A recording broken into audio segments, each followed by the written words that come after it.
Terima kasih pemirsa, Sultan TV Anda masih bersama kami. Tentunya dalam bincang hari ini saya juga masih ditemani Bapak Dr. Sutisna Muhari SME selaku pengamat ekonomi Uniba. Dan tadi sudah beberapa poin penting ya, ada penjabaran di segmen sebelumnya bahwa ini resesi ekonomi Amerika Serikat tentu akan berdampak kepada Indonesia. Tidak hanya Indonesia, namun juga negara-negara lainnya yang karena memang situasi ekonomi ini juga dipicu terhadap keadaan global, secara global begitu ya, salah satunya adalah minyak dunia. Nah, Pak Sutisna, kita mau bicara juga soal kemampuan daya beli masyarakat.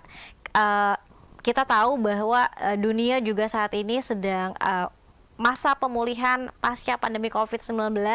Lalu bagaimana dengan di Indonesia, Pak? Ini sedang adanya strategi pemulihan ekonomi nasional, tapi juga ini harga-harga juga meningkat. Bagaimana dengan daya beli masyarakat? Ya, saya kira kalau inflasi itu pasti akan menurunkan daya beli masyarakat ya. Jadi otomatis lah, automatically daya beli kalau harga-harga meningkat itu pasti daya beli masyarakat melemah. Ya, kecuali pendapatan masyarakat juga meningkat. Tapi kan situasi sekarang agak sulit ya untuk meningkatkan pendapatan masyarakat ya. Walaupun memang sekarang sudah mulai pulih ya, ekonomi Indonesia sudah mulai pulih, pertumbuhan itu terakhir itu di 5, sekian persen lah ya, jadi sudah pulih. Tetapi inflasi ini akan menurunkan daya beli masyarakat dan nanti dampaknya menurunkan kesejahteraan masyarakat, ya kan? Jadi tadinya bisa membeli daging seminggu sekali misalnya, rumah tangga itu kemudian harga meningkat mungkin jadi 2 minggu sekali. Nah itu kan pasti ada penurunan kesejahteraan masyarakat ya. Nah ini yang harus dijaga betul oleh pemerintah, karena tugas pemerintah itu kan menjaga stabilitas harga-harga. Walaupun pada situasi tertentu harga-harga itu sulit dikendalikan, seperti kemarin di harga minyak goreng itu ya. Jadi itu pasti nanti daya beli masyarakat itu pasti turun ya. Nanti ini kan Indonesia sendiri kan inflasinya baru, mudah-mudahan tidak meningkat lagi, baru 4,3% ya sampai pertengahan tahun ini, dan ini situasi inflasi yang tertinggi lah di era pemerintahan Jokowi saya kira ya. Jadi mudah-mudahan di akhir tahun ini tidak mencapai 2 digit lah ya. Kalau mencapai 2 digit ya berat, itu bisa juga menurunkan keadaan ekonomi dan bisa-bisa jadi resesi lagi. Nah, soal daya beli masyarakat, dan tadi Bapak juga menyebutkan bahwa pemerintah Indonesia juga ini berusaha untuk kemudian terus menstabilkan harga-harga. Nah, terkait dengan BBM juga, ini pemerintah juga akan melakukan adanya subsidi ya Pak ya, terkait dengan pembelian Pertalite. Namun kalau kita lihat juga bagaimana Pak kemampuan pemerintah untuk kemudian tetap mensubsidi BBM Pertalite ini, sampai sejauh mana kemampuan pemerintah Indonesia? Iya, saya kira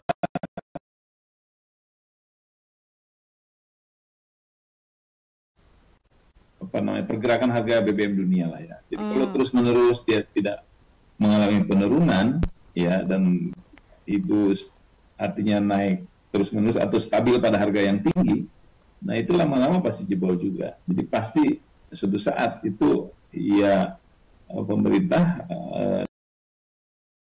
itu akan meningkatkan harga jualnya karena pemerintah melepas subsidinya. Artinya dia tidak lagi memberi subsidi atau paling tidak mengurangi subsidinya. Misalnya sekarang kan Pertalite 7.650 ya kalau tidak salah. Nah itu nanti kalau dilepas sebagai subsidi pasti meningkat, atau kalau dilepas subsidi semuanya pasti meningkat. Nah tinggal nanti gini, kalau pemerintah mau terus-menerus melakukan subsidi terhadap harga BBM itu kan nanti pasti akan berdampak pada defisit anggaran ya, defisit APBN. Jadi nanti defisit APBN akan makin melebar ya jaraknya. Jadi mungkin pada tingkat 4% atau berapa begitu ya. Jadi kalau diperkirakan defisit APBN terus meningkat dengan memberikan subsidi, ya mau tidak mau pemerintah itu suatu saat akan mencabut paling tidak mengurangi subsidi dan akan menaikkan harga Pertalite. Oke, ini tapi masih bergantung pada harga minyak dunia ya Pak ya. Ini dipicu oleh harga minyak dunia. Apakah kemudian turun sehingga pemerintah barangkali masih bisa mensubsidi Pertalite ya. Jadi harga juga masih bisa dikendalikan. Nah, apa kemudian yang saat ini harus dilakukan oleh pemerintah Pak? Kita tahu juga bersama bahwa pandemi COVID juga belum selesai.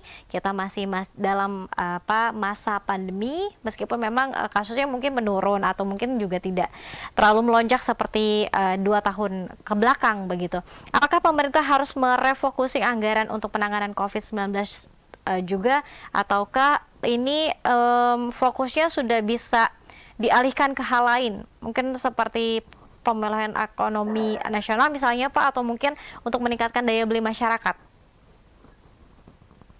Ya, saya kira kalau bicara gini, ini kan bicara dampak resesi Amerika pada Indonesia ya, yang sudah dilakukan oleh pemerintah kan kira-kira begitu. Jadi karena dampak resesi ekonomi Amerika itu berdampak pada ekonomi Indonesia, terutama nanti pada inflasi, dan sekarang pun sudah tinggi, maka mau tidak mau pemerintah melalui OJK, Otoritas Jasa Keuangan, Bank Indonesia, ya, Bank Sentral Indonesia, dan Kementerian Keuangan itu harus bahu-membahu tuh untuk mengatasi itu. Misalnya Bank Indonesia mau tidak mau dia harus menaikkan suku bunga acuannya kan, BI rate-nya dia harus naik, mau tidak mau. Karena itu tujuannya adalah untuk mengendalikan inflasi, supaya inflasi tidak terus meningkat, ya Bank Indonesia harus menaikkan BI rate-nya. Nah, jadi kalau BI rate dinaikkan, nanti orang-orang banyak mendepositokan uangnya di Bank Indonesia, misalnya gitu ya, sehingga uang yang beredar di masyarakat berkurang. Dan kalau yang beredar di masyarakat berkurang, inflasi juga akan turun. Tetapi sekali lagi konsep demikian nanti akan menghambat ekspansi ekonomi.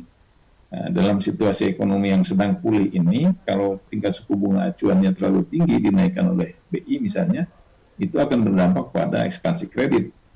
Jadi para investor, para pengusaha akan kesulitan memperoleh dana murah, ya, dana yang visible untuk menjalankan kegiatan usaha. Itu dari aspek kebijakan moneter ya. Jadi kemudian dari kebijakan fiskal, pemerintah juga harus hati-hati di dalam memajaki kegiatan bisnis ya.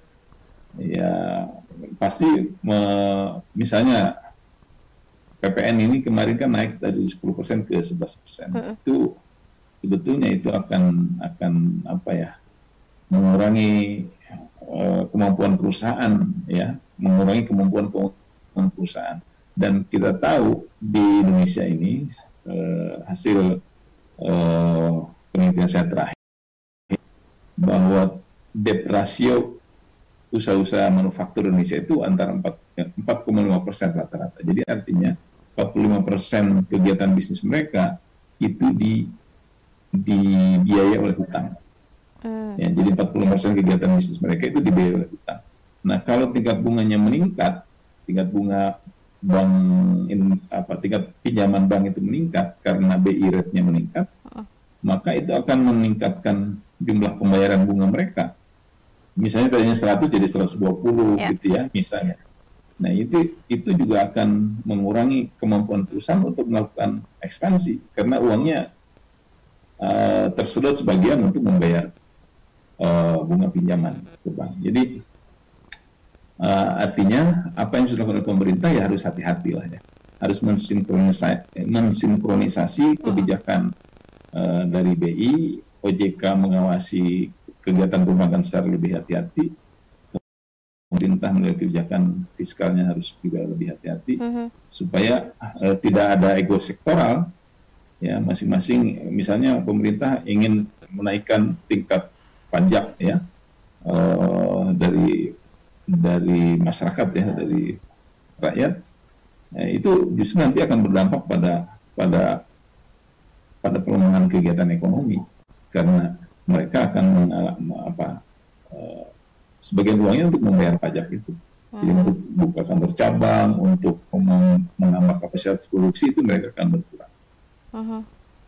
Seperti itu kira-kira. Baik, ini situasinya cukup dilematis apa yang harus dilakukan oleh pemerintah dari kebijakan moneter dan juga fiskal, dan juga harus hati-hati tadi ya yang disebutkan oleh Pak Sutisna Moehari.